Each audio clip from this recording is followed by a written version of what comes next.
Bonjour à tous, je suis Luc Leclerc, votre analyste pour Admiral Market. On va ensemble, une nouvelle fois, passer en revue les niveaux clés du marché dans ce webinaire, mais également à la fin, comme depuis quelques webinaires, on va faire une petite partie théorique pour vous aider à vous améliorer dans votre trading et dans vos prises de décision sur la plateforme.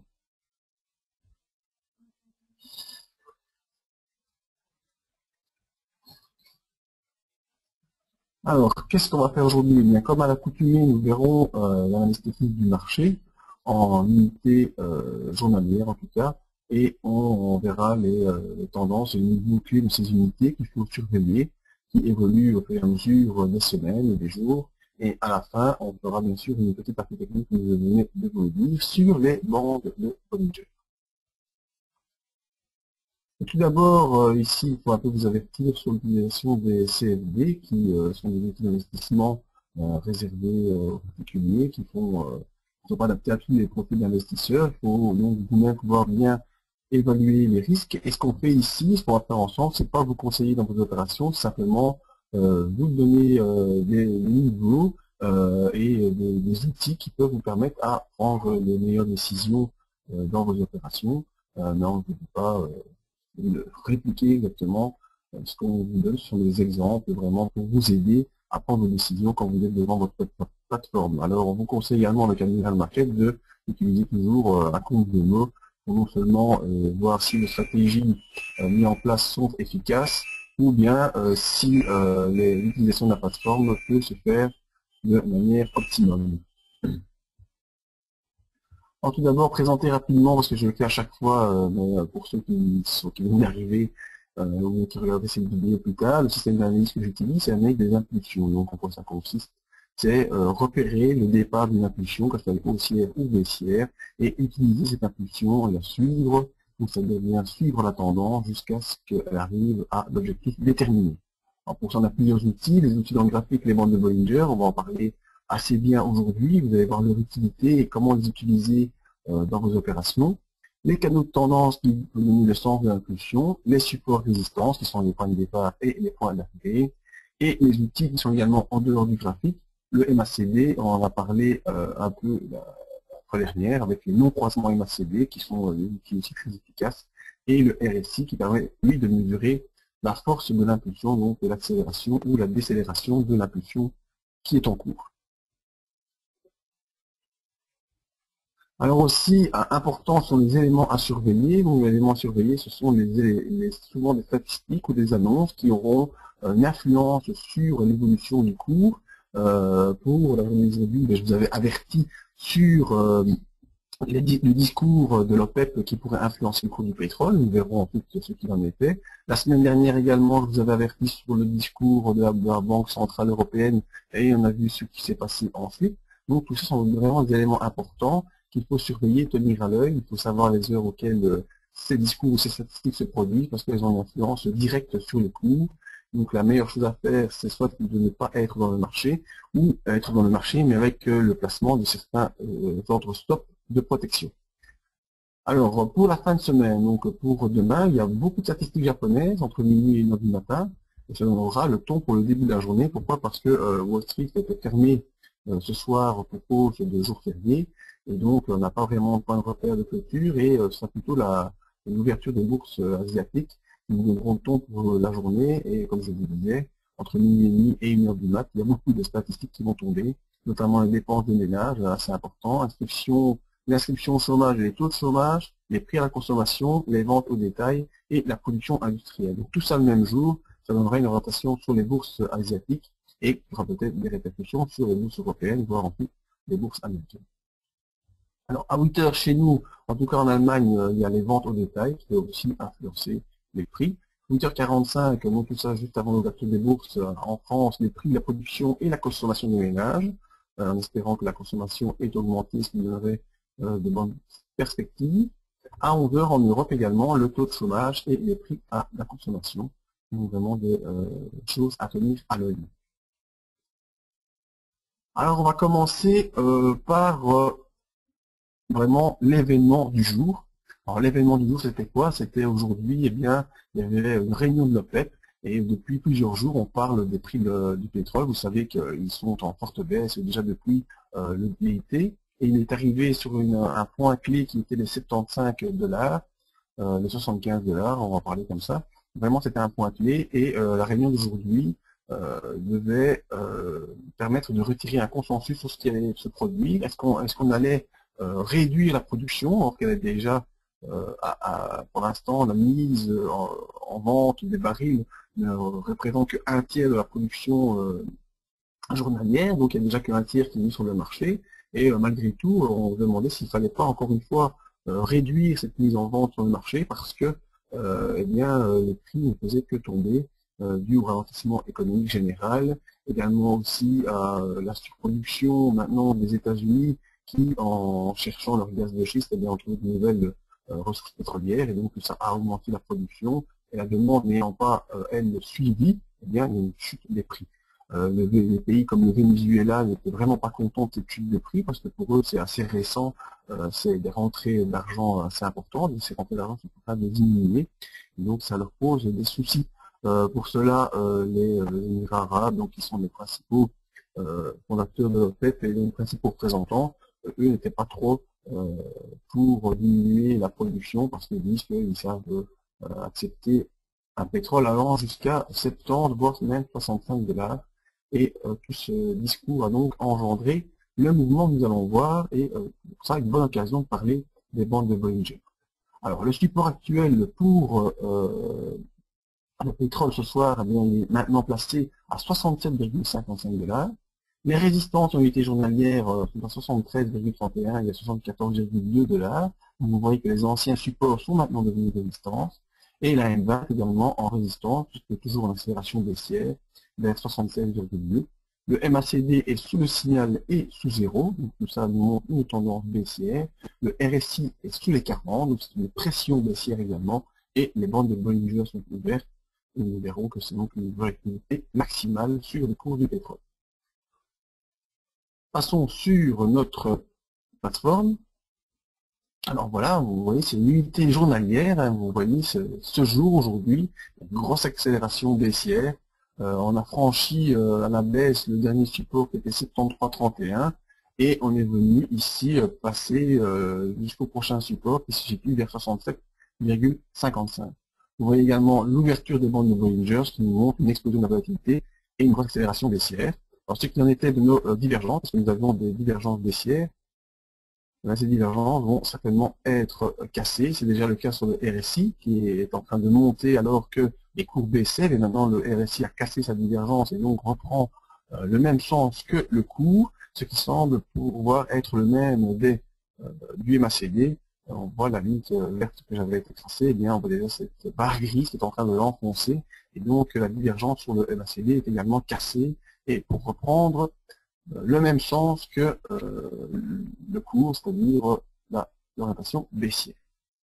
Voilà ce qu'il en est sur le pétrole. Alors ça s'est passé, comme je vais vous montrer l'importance des discours. Vous voyez, on peut reculer en unité 4 heures, donc on voit toujours cette grosse accélération baissière. En unité 1 heure, voilà, en M30, et donc le discours s'est produit vers 4 heures de l'après-midi, heure européenne. Et depuis ce moment, on a fait le décrochage complet, on a fortement accéléré, et vous voyez que on a accéléré jusqu'au 67,55. Donc le discours étant de on va garder la production telle qu'elle est, on ne va pas diminuer la production, et donc l'offre sera toujours plus importante que la demande, et il y aura donc une continuité dans la chute des prix. Donc voilà ce qu'il en est pour le pétrole. L'accélération baissière est présente et ça devrait se poursuivre, et nous verrons pourquoi après grâce à nos bandes de Bollinger.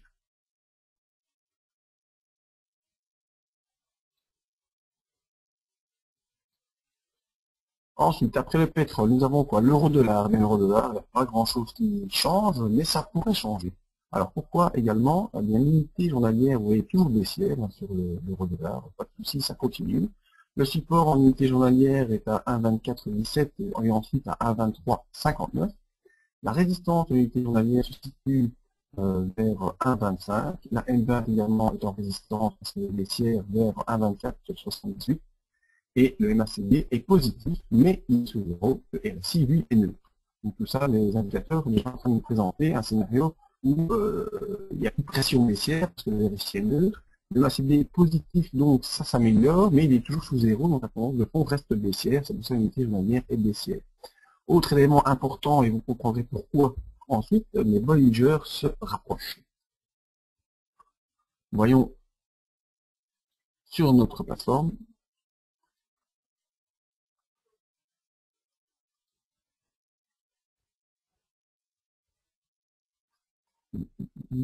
Pourquoi je suis parti au mois de juin?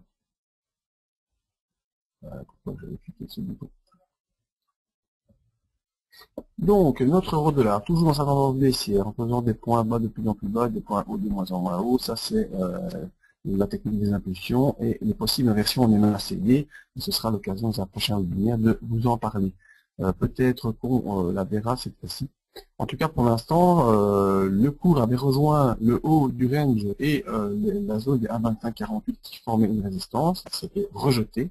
On est venu rebondir sur les 1,2359 une nouvelle fois, tout comme ce fut le cas ici début novembre. On est revenu sur la zone de la M20 et de la zone de la ligne rouge ici qui représente cette résistance oblique. On est rejeté une nouvelle fois aujourd'hui. Mais ce qu'il faut constater, c'est le rapprochement important des bandes de Bollinger, c'est-à-dire que la bande de Bollinger supérieure s'abaisse, tandis que la bande de Bollinger inférieure remonte. Donc il y a un moment où elles vont se rejoindre, et comme il est quasiment impossible, même certainement impossible qu'elles ne se croisent, il y aura donc quelque chose qui va devoir se produire. Nous verrons ensuite ce que ça va être. Également à noter la divergence sur le MACD. MACD qui est au-dessus de son signal, qui évolue bien, alors que les cours eux, sont baissiers, le MACD est en divergence haussière. Et le RSI qui est en zone neutre, il n'y a plus vraiment de pression baissière. Les dernières pressions baissières sont faites début novembre et le cours n'a pas décroché sous les 1,2359. Et donc pour l'instant, il n'y a pas vraiment de pression baissière et on est peut-être aussi face à une divergence haussière sur le RSI. Vous voyez, le RSI qui est ici en train de faire des points plus hauts, alors qu'on a fait 1,2359, 1,2359 et pour ça le cours, lui, n'a pas baissé, au contraire, l'indicateur est monté alors que le cours n'a pas fait de points plus bas. Divergence pour l'instant sur les indicateurs qui nous montrent les possibilités, je dis bien, qui nous indiquent les possibilités de retournement. Et actuellement, eh bien, on a également une possibilité de retournement en ABC. Ça, je ne vous ai pas encore expliqué, mais je vous le ferai dans un prochain webinaire. Eh bien, on a ici un point bas, un point haut, un point bas qui est moins bas que le bas précédent, et potentiellement un point haut plus haut que le précédent. Ça fait un retournement en A, B, C. On n'y est pas encore, et pour cela, les bandes de Bollinger vont nous aider à identifier ce potentiel renversement s'il a lieu. En tout cas, actuellement, on se bat avec la M20, on est repassé au-dessus, on repasse en dessous, on se bat également avec la zone supérieure du range baissier qui nous tient depuis la mi-octobre, et vraiment on est dans une zone de potentiel retournement, c'est toujours pas le cas pour l'instant. Ce sera le cas si on arrive à passer au-dessus des 1,2548 et s'éloigner de au moins 2 bougies de la M20 pour faire un retournement haussier en A, B et C. Voilà, en tout cas, ce qu'il en est pour l'euro-dollar.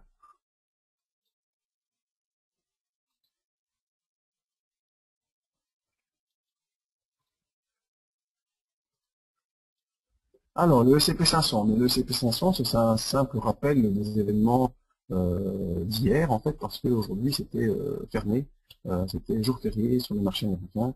Donc, il n'y a pas eu de cotation. Malgré tout, il y a eu une petite cotation qui s'est faite via la plateforme. Le futur a été coté, mais il n'y a pas eu beaucoup d'intervenants, ce qui fait que ça n'a pas vraiment bougé. La tendance générale reste toujours haussière. Le support en unité journalière également à 2052 points. La résistance en unité journalière actuelle est à 2114. La M20 toujours en support parce qu'elle est haussière à 2044. Le MACD est bien au-dessus de son signal et au-dessus de zéro. On est face également à un non-croisement du MACD, comme je vous l'ai expliqué lors du dernier webinaire. Donc potentiellement une accélération haussière qui devrait se faire, parce qu'il n'y a pas eu de croisement baissier, donc l'accélération se fera haussière dans le sens du MACD précédemment. Et le RSI est toujours au-dessus de 300, donc bel et bien en pression haussière. À surveiller également, comme je vous dis, le point rouge, là, le MACD et la Bollinger qui se rapprochent. Vous verrez vraiment l'importance de ces bonnes Bollinger à la fin. Surveiller le MACD, pourquoi? Parce que le non-croisement reste à confirmer. Voyons ce qu'il en est rapidement sur la plateforme, parce que comme on n'a pas eu de cotation vraiment aujourd'hui, on va pas trop s'y éterniser. Vous voyez, vraiment petite figure aujourd'hui, comme je vous le disais, pas de cotation, en tout cas, un peu sur le futur, mais pas énorme. On reste bien dans les points hauts. Vous voyez que les bandes de Bollinger se rapprochent. La bande de Bollinger supérieure presque latéralisée, donc la bande de Bollinger inférieure remonte un peu. Donc potentiellement un rapprochement des bandes de Bollinger qui pourrait nous donner une indication supplémentaire dans le futur. Également, le non-croisement MACD, comme je vous le disais, le MACD s'est rapproché de son signal et il semble pouvoir accélérer une nouvelle fois. Et le RSI, de toute façon, donc tout ça nous montre vraiment un graphique haussier qui, pour l'instant, n'a pas d'ombre au tableau.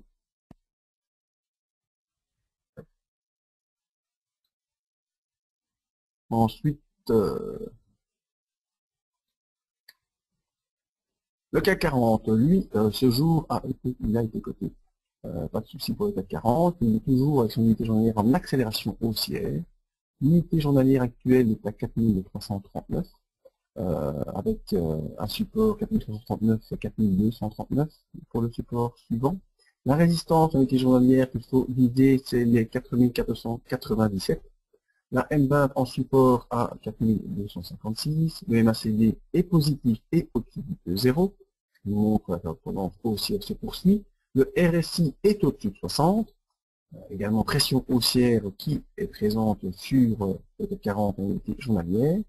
On a eu droit à une sortie des bandes de Bollinger, je vais vous la montrer et je vous l'expliquerai plus en détail après. Et également le non-croisement MACD. Alors ici, on a tout, on a vraiment tout qui nous dit que le graphique, il monte, il monte, il monte, et il devrait encore continuer jusqu'à l'objectif de 4497. Pourquoi?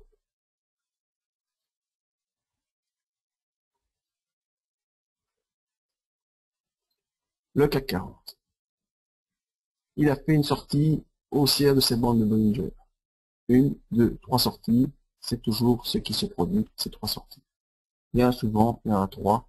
S'il y en a plus que trois, il y a un souci au niveau technique, ça va corriger, ça c'est certain. Parfois, on en a quatre, rarement cinq, très très rarement cinq, mais de manière générale, dans, on va dire, 65-70% des cas, c'est trois sorties des bandes de Bollinger, et ensuite, on revient dans la bande de Bollinger, on latéralise, gentiment, doucement, avant, normalement, de pouvoir accélérer une nouvelle fois dans le sens de la sortie, c'est-à-dire sens aussi. On est au-dessus de la M20 qui est bel et bien haussière, on a la bande de Bollinger intérieure qui est en train de se refermer pour se retourner à la hausse également, donc poursuite de la tendance haussière. On a le MACD qui a fait un non-croisement ici à la mi-novembre et qui accélère à la hausse, et on a un RSI qui est passé au-dessus de 700, donc en accélération haussière également, donc pas de souci pour l'instant sur le CAC 40, ça devrait poursuivre la hausse en direction des 4497, en tout cas techniquement tous les éléments sont présents pour nous montrer cette évolution qui semblerait positive et devrait se poursuivre au-dessus des 4400, en tout cas en direction des 4497, si on arrive à franchir les 4414, qui est une résistance importante, qui a tenu le cours en latéralisation ici pendant le mois de septembre. Ensuite, on a un décrochage qu'on a connu, qui nous a fait perdre plus de 10%, et on est revenu gentiment sur ce niveau, et ici on latéralise gentiment. Alors, plusieurs causes sur lesquelles on latéralise, eh bien, on a après trois sorties de bandes de Bollinger, c'est normal qu'on latéralise un petit peu. C'est également normal qu'on latéralise parce que le marché américain est fermé, et donc il n'y a pas vraiment de catalyseur important aujourd'hui. Tout ce qui était vraiment attendu, c'était le discours de l'OPEP, c'était là-dessus que tout le monde regardait, et aujourd'hui tout le monde n'avait des yeux que sur le pétrole, d'autant plus que le marché américain, comme je vous le disais, était fermé. Donc tout le monde s'est braqué sur le pétrole. Alors, qu'est-ce qu'on a ensuite encore à passer en revue?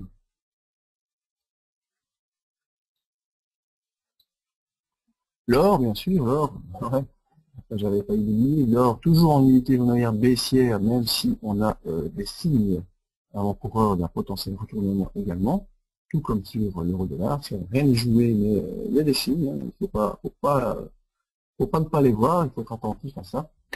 Faut pas les anticiper non plus, c'est-à-dire que c'est parce qu'il y a des signes qu'on va partir à la hausse, mais ils sont présents. On a un support en unité journalière à 1190 $, une résistance, elle, située à 1207 $. La M20 est en support, en support à vérifier, mais ça m'étonne. Oui, c'est en rebond, il y a un support, pardon. Ce sera plus clair sur le graphique. En support vers les 1177. Le MACD est positif, mais sous zéro, c'est-à-dire qu'il y a une tendance à pousser vers le haut, mais la tendance de fond reste négative, et le RSI est neutre.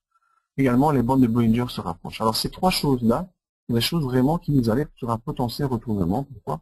Le MACD est positif, c'est-à-dire qu'il est au-dessus de son signal, il est en train de se redresser, c'est-à-dire que la tendance de fond, même si elle est baissière parce qu'on est sous les zéros, est en train de faiblir. La tendance de fond est en train de faiblir. Le RSI est neutre, c'est-à-dire qu'il n'y a plus de pression. Il n'y a plus de pression pour le cours, cette pression n'est ni haussière ni baissière. Elle peut être faible dans un sens, faible dans l'autre sens, il n'y a pas de grosse accélération pour l'instant. Et les Bollinger se rapprochent, c'est-à-dire une perte de la volatilité, et donc une potentielle accélération. Dans quel sens, on n'en sait rien, mais une potentielle accélération tout de même.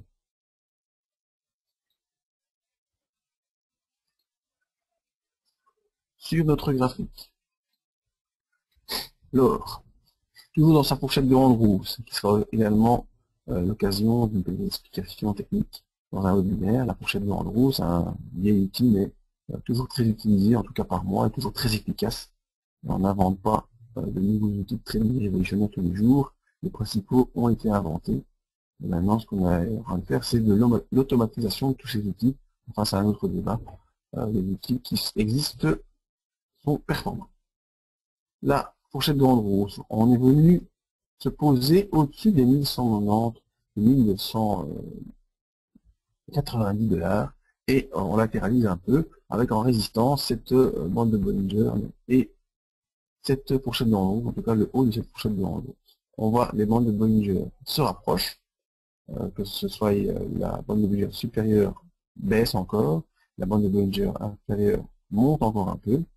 On a le MACD qui est au-dessus de son signal, bien au-dessus de son signal, mais il reste toujours en dessous de zéro pour l'instant. Et le RSI qui est neutre.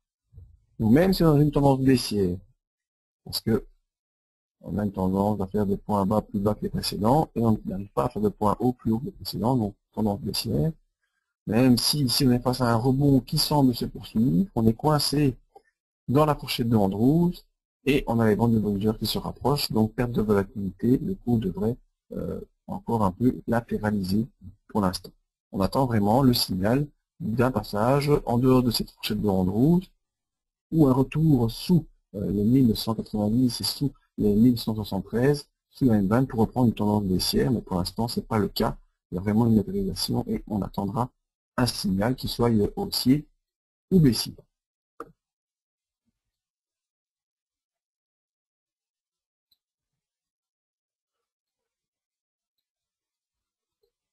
Donc voilà qui nous a permis de faire le tour du marché dans l'état actuel avec les niveaux à surveiller.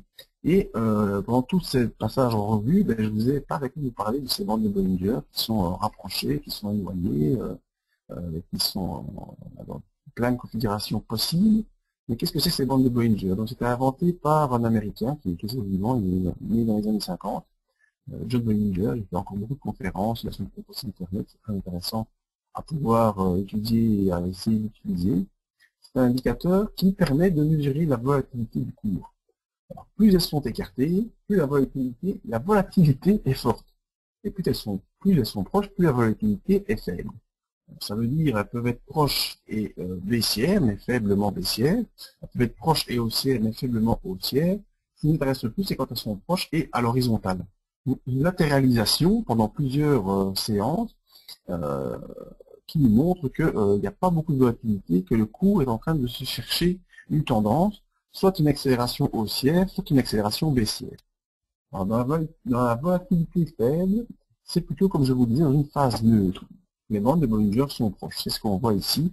Donc les bandes de Bollinger ne sont pas fortement écartées. En milieu, on a une moyenne mobile, souvent une moyenne mobile d'une période, en tout cas c'est ce que moi j'utilise, et le cours fait des allers-retours, il passe un peu en dessous de sa moyenne mobile, il va toucher le bas des bandes de Bollinger, il repasse au-dessus de sa moyenne mobile, il va toucher le haut des bandes de Bollinger, il revient sur sa moyenne mobile, il va toucher le bas des bandes de Bollinger, et ainsi de suite, jusqu'à une sortie de route très importante et une accélération qui peut être violente et qui va pouvoir être utilisée sur toutes les unités.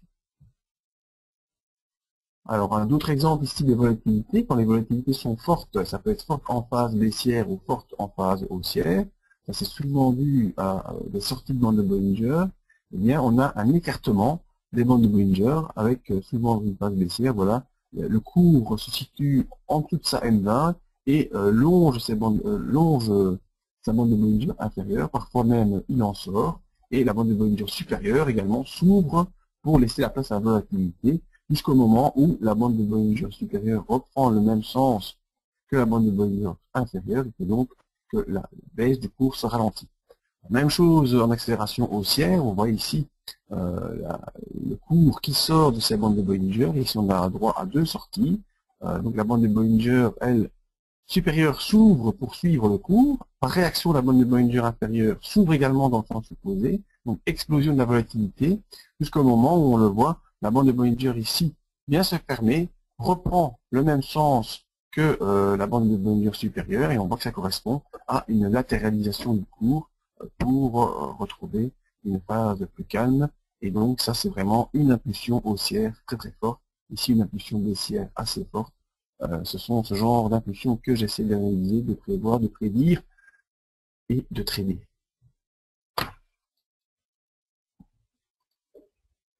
Alors, voilà les différentes phases que vous pouvez utiliser. Ensuite, je vous montrerai les nombreux exemples que vous pouvez trouver sur toutes les unités de temps, sur les unités de temps mensuelles, les unités de temps journalières, les unités de temps 4 heures, 1 heure, 30 minutes, un quart d'heure, 5 minutes, 1 minute, toutes les unités de temps que vous voulez. Les exemples, il en pleut, et il faut pouvoir les trouver et les utiliser.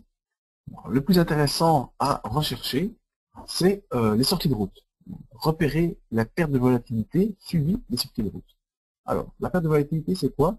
C'est quand les bandes de Bollinger sont rapprochées, comme c'est le cas ici, et que le cours fait des petites oscillations gentilles. Il est au-dessus, il passe en dessous de sa moyenne mobile, il vient toucher la bande de Bollinger inférieure, il remonte, il joue sa moyenne mobile, jusqu'au moment où, ici, sortie de bande de Bollinger. Qu'est-ce qui se passe? Ici, dans l'exemple, c'est une sortie baissière. La bande de Bollinger supérieure s'ouvre complètement, la bande de Bollinger inférieure s'ouvre également, et derrière s'ensuit des accélérations baissières assez violentes, comme celle-ci. Puis on a un retour sur la bande de Bollinger, on reprend la tendance baissière, avec toujours des accélérations violentes, hop, et on revient ici, jusqu'au moment où on a une bougie qui rentre fortement dans la bande de Bollinger. On voit que la bande de Bollinger supérieure, toute cette accélération, comme un aimant a été rejeté, vraiment comme deux aimants qui se posent, ont été rejetés vers le haut, et ensuite la bande de Bollinger supérieure se referme. C'est la fin de l'accélération baissière qui était violente, et on revient dans plus ou moins une norme, une diminution de la volatilité, et donc une reprise du cours plus ou moins normal.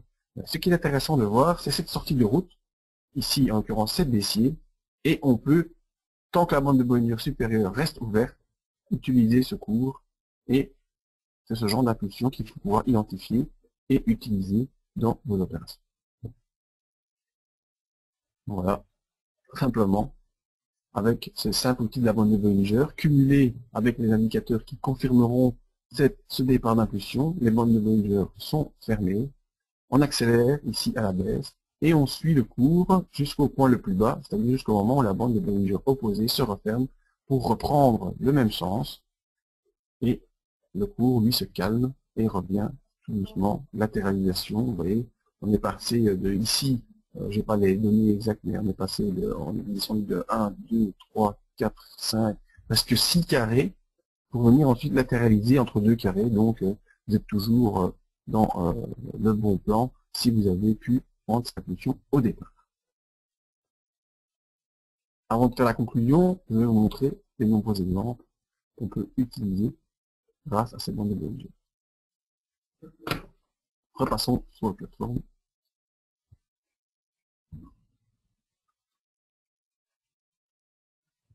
Alors, notamment, aujourd'hui, sur le pétrole, qu'est-ce que je vous ai dit? les bandes de Bollinger s'ouvrent. On est en unité journalière. La bande de Bollinger, accélération baissière majeure, très puissante. On le voit, ça a même provoqué un retournement du MACD, ça a même provoqué un enfoncement du RSI, donc une impulsion majeure qui est en train de se présenter. On a enfoncé les derniers supports, 3 accélérations. La bande de Bollinger inférieure est complètement ouverte. On va faire une clôture en dehors de la bande de Bollinger, c'est la clôture numéro 1. La bande de Bollinger supérieure est en train de s'ouvrir. Techniquement, on devrait encore, dans les 2 séances suivantes de les clôtures, en dehors de la bande de Bollinger. Donc, potentiellement, l'accélération baissière va se poursuivre encore pendant au moins 2 séances. Ici, on est en unité journalière, ce qui veut dire que pendant encore, normalement, 2 jours complets de trade, eh bien, les cours vont accélérer à la baisse. On retrouve également cette accélération sur une unité inférieure en 4 heures. Ici, vous voyez, on était en resserrement. Puis on a fait une sortie, 2 sorties, hop, on a complètement annulé. Vous voyez, la bande de Bollinger ici, c'était un peu écarté, puis hop, on est reparti dans le même sens. Ici, nouveau resserrement. Première sortie, la bande de Bollinger supérieure s'ouvre un peu. On accélère de 2 bougies, puis on latéralise, la bande de Bollinger se referme. Jusqu'à venir aujourd'hui, on accélère très très fort, on sort complètement, et celle-là, elle s'ouvre complètement. On peut retrouver cette accélération majeure en unité 1 heure. On a déjà fait 1, 2, et en train de faire la 3e sortie, ce qui devrait se passer sur l'unité horaire, et on aura peut-être dans les prochaines heures une consolidation pour revenir dans la zone des bandes de Bollinger, donc pour revenir aux alentours des 69,50 $, et pour avoir une petite bougie blanche comme ça pour permettre au cours de respirer. En M30, donc en 30 minutes, même chose, vous voyez, première bougie d'alerte, la bande de Bollinger s'ouvre, on fait 1, 2, 3 clôtures, et ensuite on revient consolider dans la bande de Bollinger, et on voit que la bande de Bollinger supérieure se referme également, avant de laisser place probablement à une autre accélération. Donc ça c'était l'exemple criant du pétrole aujourd'hui. Maintenant on peut avoir ce genre d'exemple également sur le CAC 40, c'est ce qu'on a fait en unité journalière, c'est ce qu'on a fait début de semaine, et on a accéléré, en tout cas vendredi, accélération haussière. Donc si on est vendredi, vous êtes chez vous tranquillement, voilà, on est vendredi, on rentre à la maison, qu'est-ce qu'on voit? On avait fait une matérialisation pendant tout un moment, et on a une bougie ici qui sort complètement de la bande de Bollinger. Eh ben, vous êtes sûr que lundi matin, on va encore faire une séance haussière. Et que probablement, le mardi, on fera encore une séance haussière avant de latéraliser. Et c'est ce qui s'est passé. Lundi matin, séance haussière. Mardi, petite séance haussière. Et puis, jeudi, vendredi, on va latéraliser. Pendant mercredi, jeudi, on latéralise pour revenir dans les bandes de Bollinger. Tout ça couplé avec un MACD au-dessus de son signal, avec un RSI au-dessus de son signal. Toutes les clés étaient là pour ne pas rater les 2 séances de lundi matin. Ça se produit également, en tout cas ça va se produire probablement sur l'euro-dollar. Pourquoi? Parce que on est ici dans l'exemple typique que je vous ai présenté, c'est-à-dire latéralisation du cours. Les bandes de Bollinger se rapprochent, la bande de Bollinger supérieure se ferme, la bande de Bollinger inférieure se ferme également, elles sont en train de se rapprocher, et donc on aura probablement courant de la semaine prochaine une sortie des bandes de Bollinger, soit haussière, soit baissière. On n'a pas encore pu identifier et on ne sait pas le deviner à l'avance. Quoi qu'il en est, l'indication nous montre qu'il y a divergence haussière sur le MACD et divergence haussière sur le RSI. Donc la probabilité de sortie à la hausse est plus importante que la probabilité de sortie à la baisse. Donc il faudra surveiller potentiellement une sortie de bande de Bollinger au-dessus des 1,2548 qui pourra entraîner un rebond assez marqué sur l'euro-dollar et donc potentiellement l'inversion en ABC dont je vous parlais et je vous présenterai peut-être dans le webinaire de mardi ou de jeudi selon ce qui va se produire dans les prochaines heures. Autre exemple également sur le S&P 500, ça c'est l'exemple également qu'il ne fallait pas trop rater. Voilà, couplé avec un non-croisement MACD dont on a parlé dans le dernier webinaire, non-croisement MACD qui pouvait alerter d'un retournement, ou en tout cas d'une accélération. À ce moment-là, les bandes de Bollinger étaient fortement resserrées, et donc l'accélération s'est faite dans le sens du non-croisement MACD, pardon, dans le sens opposé du non-croisement MACD. Le MACD était sous son signal, non-croisement haussier, donc accélération baissière, confirmée par une sortie de bande de Bollinger ici, confirmée par une deuxième sortie de bande de Bollinger. Vous voyez, on a lutté tout un moment, et puis on a lâché complètement, et on a poursuivi avec les 1, 2, 3 clôtures ici, en dehors des bandes de Bollinger, avant de revenir, et puis on est reparti, pour l'instant, dans l'autre sens. Alors, remarquez également que la volatilité qui avait été importante durant toute la fin du mois d'octobre, début du mois de novembre, est en train de baisser, et qu'on a également un probable resserrement des bandes de Bollinger pour l'instant sur le S&P 500. Donc vous voyez à quel point cet outil, combiné avec d'autres, c'est-à-dire combiné avec des non-croisements, combiné avec des RSI, toutes ces choses-là peuvent vous aider à prendre des décisions et à anticiper, en tout cas, le mouvement qui va se produire sur le cours, sur des indicateurs techniques. Donc moi, ce que je fais, c'est que j'ai plusieurs, comme si j'avais plusieurs feux rouges devant moi, et tant qu'ils ne sont pas tous ouverts, eh bien, j'enfonce pas l'accélérateur, c'est-à-dire j'enfonce pas le bouton. Si j'ai une sortie de bande de Bollinger combinée avec un non-croisement MACD et un RSI qui bascule soit au-dessus de 60 ou soit au-dessus de 40, eh bien là j'ai devant moi toutes les probabilités pour que le cours puisse accélérer dans le sens que j'ai déterminé, et donc d'appuyer sur mon accélérateur, d'appuyer sur mon bouton et de profiter de l'impulsion qui se présente. Voici le genre d'outil que vous pouvez tous utiliser facilement sur votre plateforme avec quelques configurations, mais c'est vraiment pas compliqué à configurer. Vous avez des vidéos qui peuvent vous aider à le faire.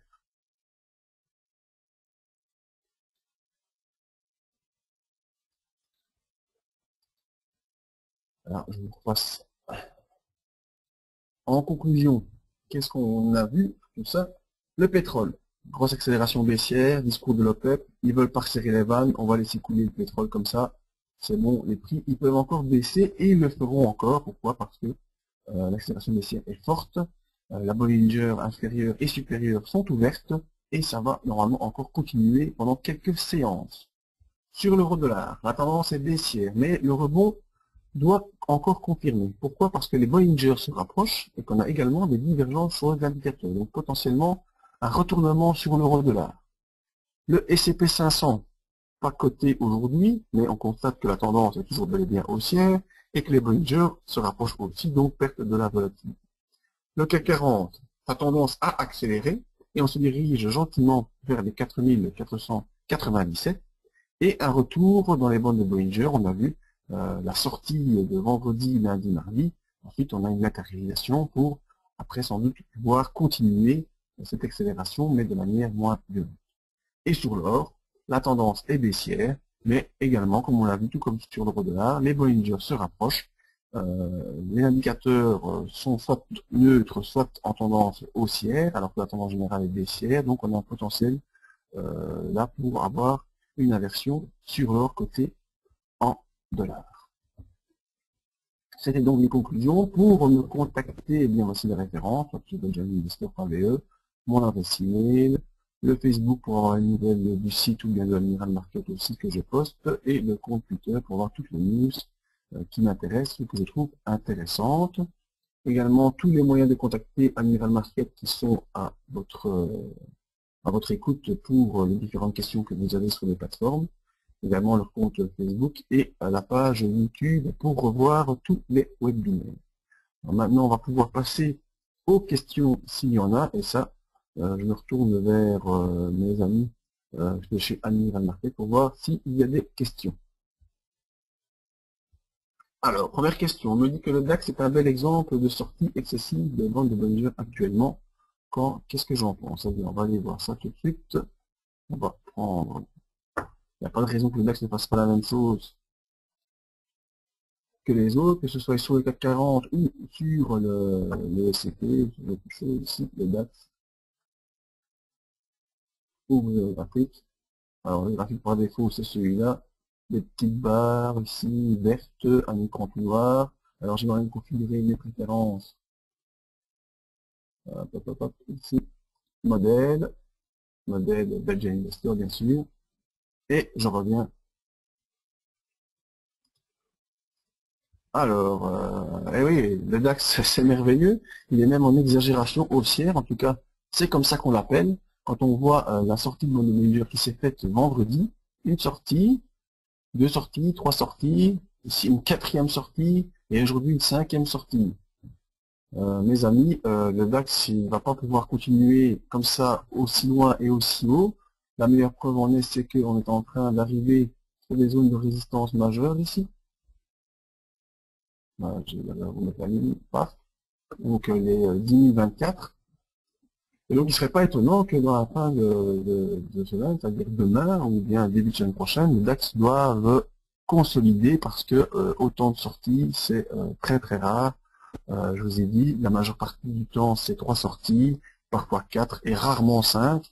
Ici, on est à 5 sorties. Alors, je vais regarder le RSI, à combien? 74, sachant que en général, on ne peut pas monter au-dessus de 80 sur le RSI. Il est déjà en train de faiblir, c'est-à-dire que vous voyez bien qu'il n'est pas en train de monter de la même manière qu'il s'est produit ici. Le RSI est en train de ralentir un petit peu. Et donc, je serais fortement étonné que la clôture de demain soit positive sur le DAX et qu'à mon avis, on devrait rentrer dans la bande de Bollinger. Si j'arrive à pouvoir combien elle est aujourd'hui, non, ça malheureusement, j'arrive pas. Ouais, là, je le lis, mais là, elle est trop près du coup pour qu'on puisse. La Bollinger aujourd'hui est à 9955,6. Et donc, il sera probable que demain, on doit clôturer un peu en dessous de 9960 pour pouvoir rentrer dans le corps de Bollinger parce que ça ne va pas pouvoir continuer. La meilleure preuve également, c'est que la bande de Bollinger inférieure, elle ne s'ouvre pas, elle latéralise, donc ça ne va pas continuer. Le DAX devrait consolider demain. Voilà, une prédiction pour demain. J'espère que je ne vais pas me tromper. Le DAX devrait consolider demain. Voilà ce que je pense de l'ouverture et de la sortie excessive. Le Bollinger, en effet, 5 sorties, c'est excessif. On doit consolider. Voilà pour la première question.